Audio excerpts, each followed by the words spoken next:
Monin Bojo, Mr. McLeod Mondaya, Mr. McLeod here, and today is hopefully our first lesson for our Ojibwe language class. So today we are learning about Nishnaabemwin phonology and orthography. So I think this is an important place to start because we're going to be learning about all the sounds in Ojibwe and some of the characteristics that Ojibwe has that differs it from English, and then we're going to be learning about the orthography. And so this is part one of that lesson.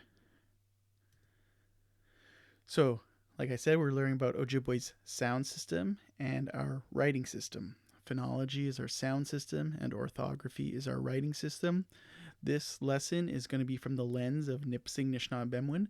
This is the main dialect that I use to gather a lot of my information, and I base it on a lot of linguistic materials and compare and contrast to other dialects. But for the most part, our lessons, the words are going to be from Nipissing dialect as much as I can be, and then the concepts are going to be from linguistic materials. So Nishnaabemwin phonology and orthography. So today's initial lesson is on Nishnaabemwin's phonology and orthography. Phonology is the sounds of a language, and orthography is a writing system. The orthography we use for this lesson is called the Fierro system, but more commonly referred to as the double vowel system because of the use of consecutive vowel sounds to express long vowel sounds. Don't worry if you don't know what long vowel sounds are, we'll go over that in the lesson later on. So Nishnaabemwin orthography, so how to write Ojibwe in this class. Our writing system for this class is easier to spell in compared to English. We have no silent letters in Ojibwe. Everything written is pronounced, so we don't have any secret letters here and there. Whatever you see written is pronounced. We only have one sound per spelling, so in Ojibwe, an ah sound will always be spelled double A. Not like in English where ah can be spelled AWE, like an awesome, or in the word cough, where it's spelled with an OU, COUGH. And I don't know why in the word cough, GH makes an F sound. Makes no sense. English is drunk and needs to go home.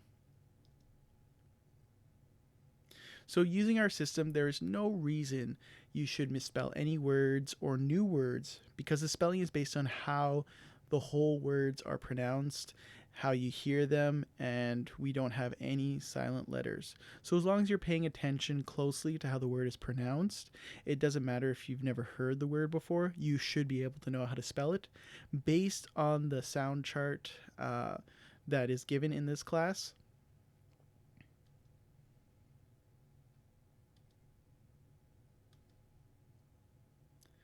So our writing system has the same pronunciations for consonant sounds as English. In the sound chart I gave you at the top in blue is how the consonant sound is written, and the black underline is an English equivalent spelling. So for example, in our sound chart you'll see a B highlighted in blue with the word next to it, bed, and so the B part of that word is the pronunciation. So however you read this word, b is how you pronounce that blue letter. So that's for our consonant sounds. Also in the sound chart, our writing system sometimes has different pronunciations for vowel sounds compared to English. In the sound chart I gave you at the top, in yellow is how the vowel sound is written, and in black, underlined, is an English equivalent spelling. So, for example, double A is pronounced aw, like in the word awesome. So we can extrapolate from that the aw part is how we pronounce double A. So, problem sound I'm tired of learners mispronouncing. The prefix GII is not pronounced G like the word gene. So how do we pronounce the prefix GII? First, we have to break this down based on its sounds. So a G sound, how does that sound? The consonant sound, how does that sound in English? And then double I according to our sound chart. So G has the same pronunciation as G sound in English word, like in the word get. So again, G is underlined there, G. So we got that first part, G. And double I is our long vowel, has the same pronunciation as a long E sound in the English word feet or beat. So the common sound is the middle sound in those words, and it's pronounced E. So we got G-E. Therefore, G-I-I is pronounced like the English word geek without that K sound. So G-I-I is pronounced gee, not G. Gee. Let me say that one more time for the guys in back there. Gee. So moving on to phonology, now that you guys know how to write in Ojibwe, and with our sound chart, you know how to spell everything that you can hear. So in our Nishnaabemwin phonology, we are going to break it up into two main sections, consonants and vowels. Vowel sounds are formed with an open mouth while exhaling air and make up the middle section of our syllables. For example, the word top. Ah. So notice how your mouth is open when you pronounce that sound. Those are our vowel sounds. Whenever you have an pronouncing a sound with an open mouth, an open jaw, that is our vowel sound, and they usually occupy the middle parts of our syllables.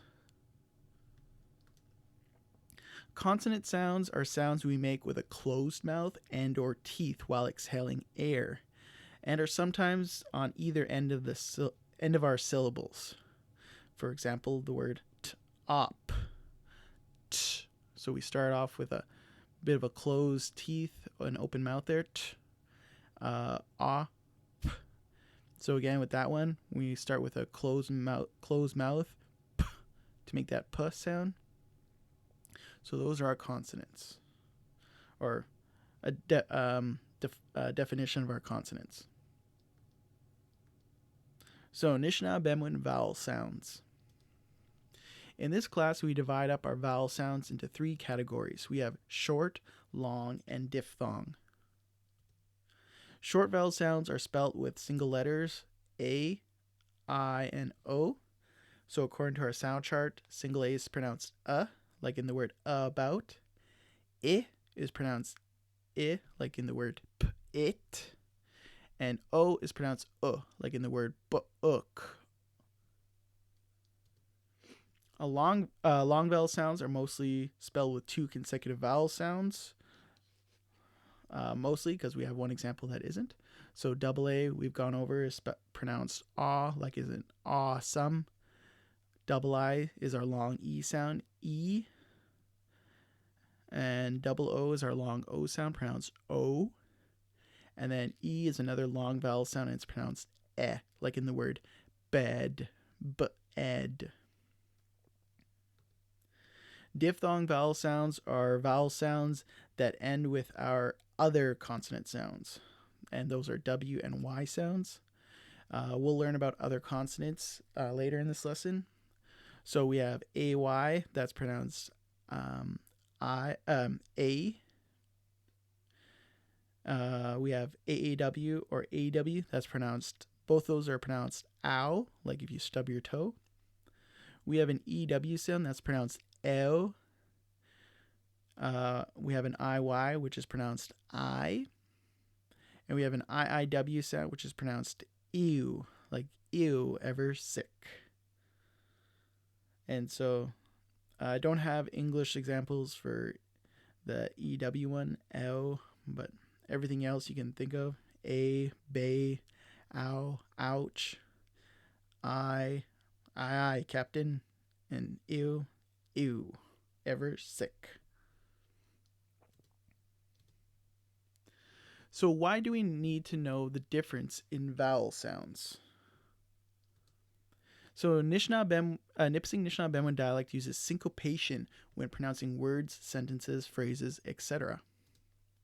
Syncopation is the act of stressing or de-stressing sounds that's practiced in English as well as Ojibwe. Examples in English include camera, chocolate, aspirin, and restaurant. So in these examples, the sounds in brackets are de-stressed or omitted or not pronounced. So we camera instead of camera, chocolate versus chocolate, aspirin instead of aspirin, and we have restaurant instead of restaurant. Many Eastern dialects of Ojibwe apply syncopation while speaking. When I say Eastern, I'm kind of thinking anything east of Thunder Bay. And related to Ojibwe, syncopation is often referred to as vowel dropping, but it also brings back vowel sounds that are normally not heard or de-stressed. FYI. So the only sounds that are dropped or de-stressed and brought back or stressed are short vowel sounds. Single A, single I, and single O. We never de-stress long vowel sounds or diphthong, only short vowel sounds. That's why it's important to know the difference. So just know that our single A, single I, and single O, sometimes we'll pronounce them and sometimes we won't pronounce them. And in these lessons, I'll go over the best way I can to explain which ones we say and which ones we don't. So Nishnaabemwin consonant sounds. So in this class, we divide up our consonant sounds into 4 categories. So here we have a graph. We have our nasal consonants and our sibilant consonants. And our sibilants are divided into strong and weak consonant sounds. I don't know how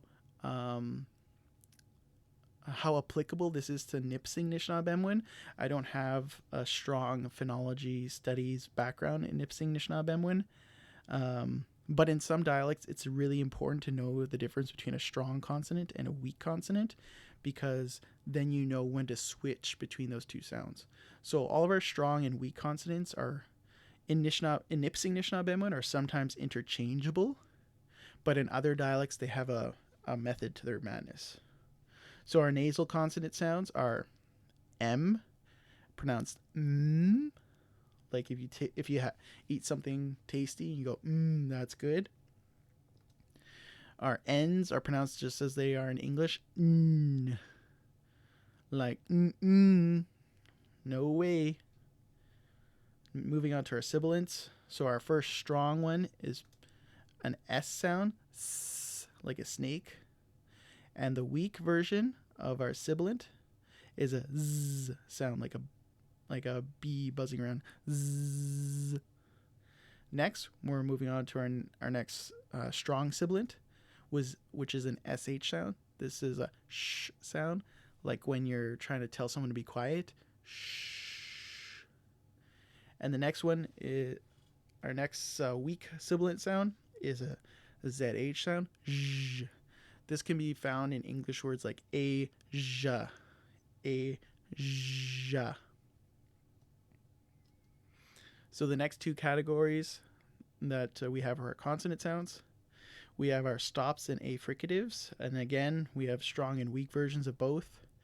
In Nipissing Nishnaabemwin, you'll find these kind of interchangeable in pronunciation, but in other dialects, they'll have some dialects might have a method to their madness as to which one is pronounced, but these will be related to each other. And then we have our other sounds that we learned about earlier. So our first stop or affricative, I don't know which is which here. The first strong one is a P sound, P, P, pronounced just like in English. The weak version is B, like in the word book. Next one is t, t, t, t sound, just as pronounced in English, and its weak version is d, d. The next strong one is ch, ch. And you'll notice with Ojibwe, we never have we rarely, super rarely, have an H by itself. It's usually attached onto other letters. So ch sound. And the weak version of that is a J sound, j, like in the word gene. And then our last strong stop or A fricative is a K sound, k. And the weak version is a G sound, g. And so in Ojibwe, every time you hear a k sound, it's only spelt with a K. You'll never in this class see it with a C sound or a QU. Every time you hear a k sound, it's spelled with a K. All right, and then so moving on to our other sounds, we have a W sound, w, or Wario, whatever one floats your boat. And then next we have Y, yeah, for Y. And so those are most of our consonant sounds. We don't have any Fs, Vs, Ls. In Nishnaabemwin, we might have one example with an R sound, one root word anyways, that I can think of. But yeah, that might be a new thing more modern speakers develop. But yeah. So specialty consonants. So we have some specialty consonants in Ojibwe that we're going to go over right now. So we have consonant sounds that are affiliated with specific suffixes that change the meaning of the words they are attached to. So nasal suffixes covered in our sound chart again are suffixes that change our nouns into smaller versions of the original. And they usually end with, the suffixes are AANHS, ENHS, IINHS, and OONHS. I don't have any English versions for these, but they are pronounced os, os, ass, ass, ease, ease, ons, ons. I like to kind of relate these characters to a character, or I like to relate these suffixes or sounds to a character from the TV show Friends, Janice. She has a very nasally sound, and so that's what these suffixes utilize a lot, nasal sounds. Os, as, is, ons. Next are our velar consonants. Those are on our sound chart as well, and they usually change our nouns into places where a verb is happening, and they comprise of a short or long vowel sound, no diphthong, short or long vowel sound ending with an ng sound. So like for example, ing is pronounced ing, oong is pronounced ong, etc. We'll go over those in a later lesson. So one thing we have to go over is consonant fusions and clusters. So in Ojibwe phonology, we have certain consonant sounds that can be paired up and treated as one consonant sound.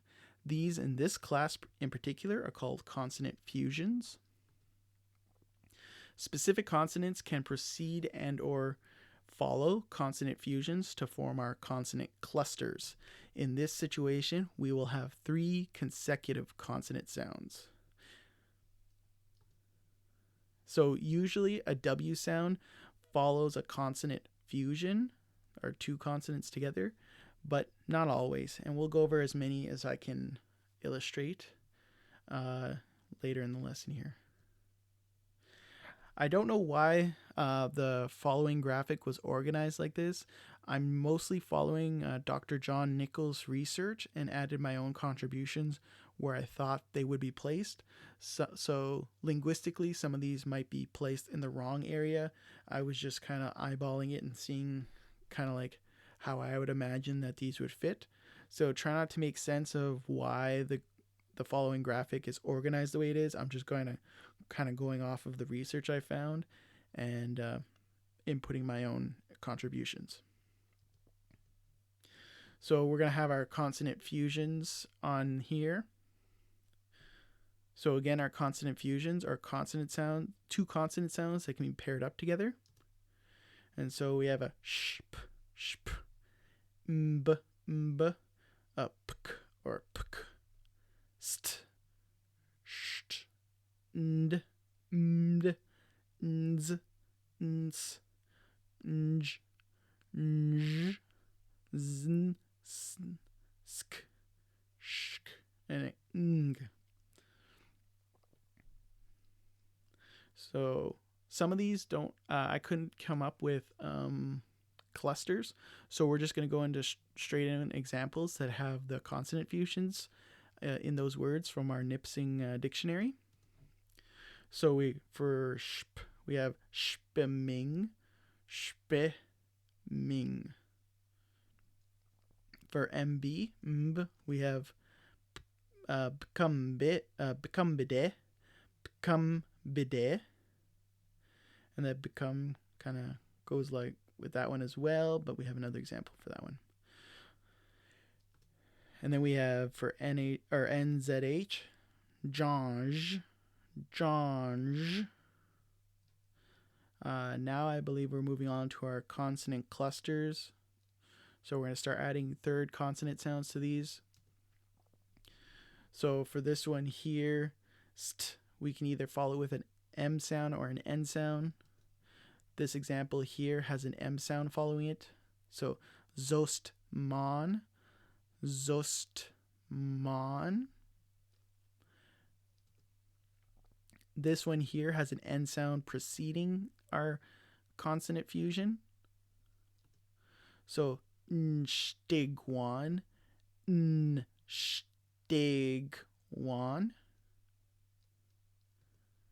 This one sometimes has a B sound in front of it, like in words like other dialects would say wob ndan.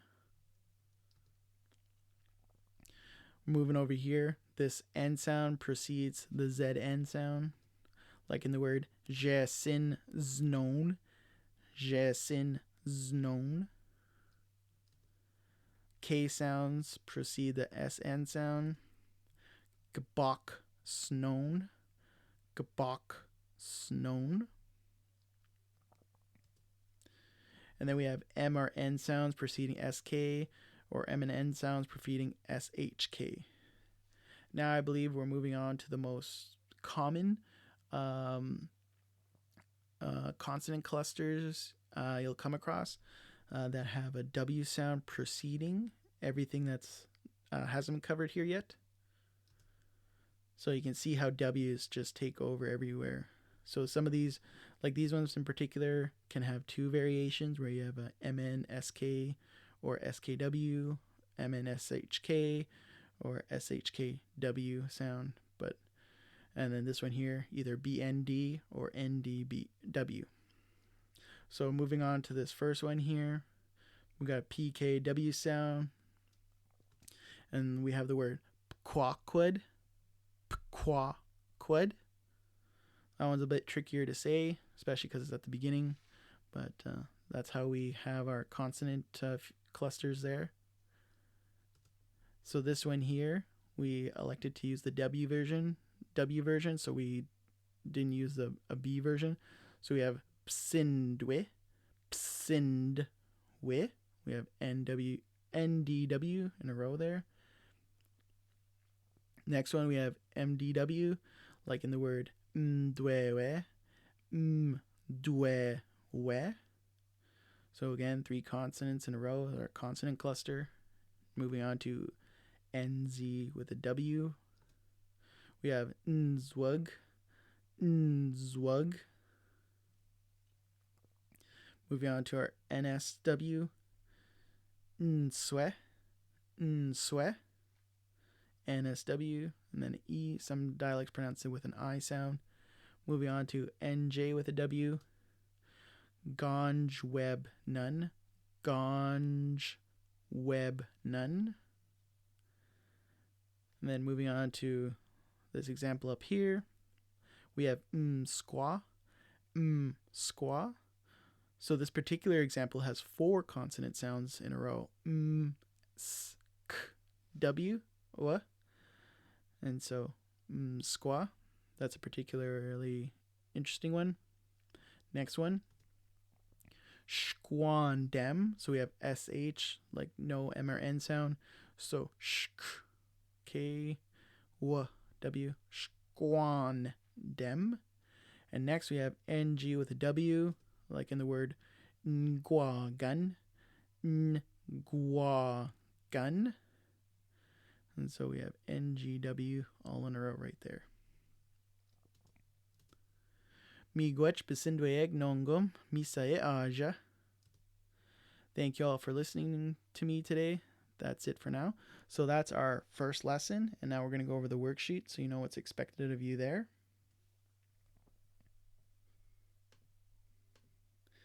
So here's what our first worksheet is. So the first question, what does orthography mean? We've gone over this in this lesson. So we'll go over that in the lesson there if you need to. What is the original name of the orthography we use in this Ojibwe class? So what was our writing system originally called? And what is it more commonly referred to as now? It was covered in the lesson. Why is Ojibwe's writing system easier to learn compared to English? We listed out a few reasons why in the lesson, so you can list those out here. How do we pronounce the syllable G-I-I? So break that down and write down how it's pronounced. Maybe provide your own English version. So here, match the consonant sounds. So it'd be helpful to have your sound chart out for this one. So where does a T go? Is it a nasal sound, stop or affricative, strong or weak, sibilant, strong or weak, or an other sound, other consonant sound? So organize that as your sound chart is, and then I've put in how many sections or how many options would go in each section for you guys.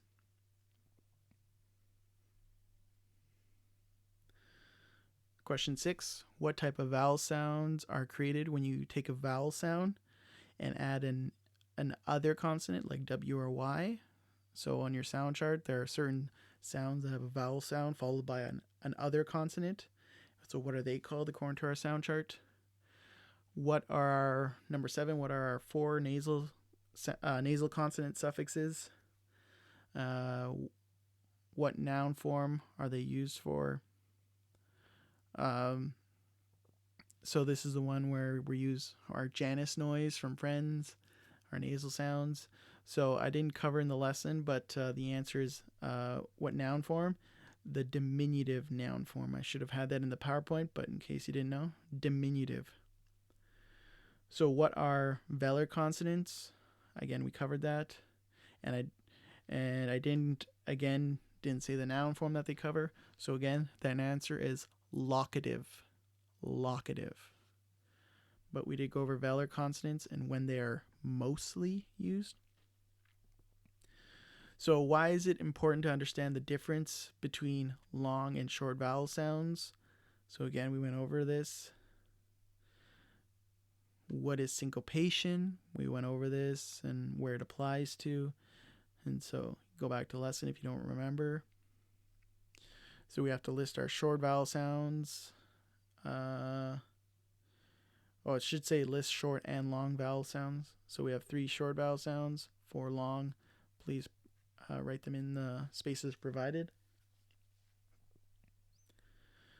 So what is a consonant fusion? So this is near the end of our lesson. So how did we explain consonant fusions? What are all the consonant fusions? So I provided some spaces for you to fill them in. Don't feel obligated to fill them in particular areas like I did. How do we change our consonant fusions to consonant clusters? And then provide the consonant fusions from question 13, so your answer's there, and include the additions to make them consonant clusters where to all that apply. So if you'll notice, there aren't as many consonant clusters as fusions. I omitted 3 because there were 3 where we didn't have a consonant cluster option available. So next, arrange these sounds in the correct order to produce examples where we have 3 consonant sounds in a row. And so what I like to do with this class is when I have these sections, I like to try and give out little hints based on our dashes that we have here. So if there's 2 dashes on either side, that means that this is kind of like the middle part of a word. If something has a dash on the left side, that means it's probably the ending of one. And if something has a dash on the right side, that means it's the beginning of a word. So we can put this gone here first and cross that out. So next here, we need to form our consonant clusters. So we'll need something that either starts with a P or K sound.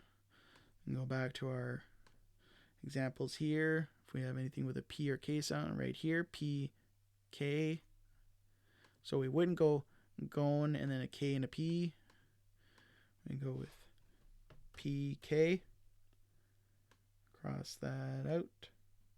Cross that out. And what we're left with is this part here with a W sound. And when we write that W sound after PK, that is our consonant cluster. So going Kwakwood. So that's how you do that first one. And I'll leave the rest of these for you guys to do on your own. Make sure if you don't remember the consonant clusters to go back to our lesson as a refresher. I'll leave these for you guys to do.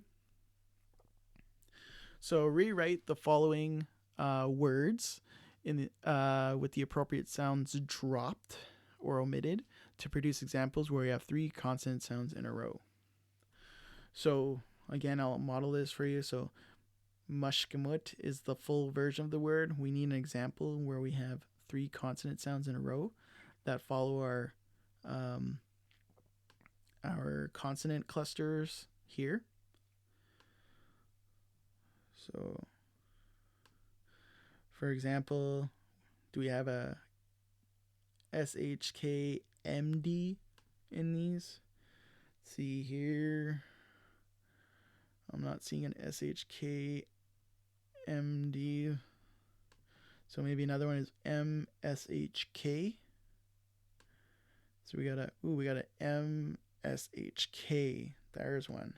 So if we get rid of that A sound, then we'll have our consonant cluster. Mshke and then mud. So we drop this and then we just wrote whatever was necessary to write in our consonant cluster. Mshkimud. Alright, so I'll leave the rest of these for you guys to do on your own.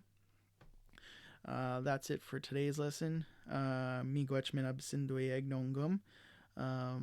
Bamapi nmagewiba koab minim.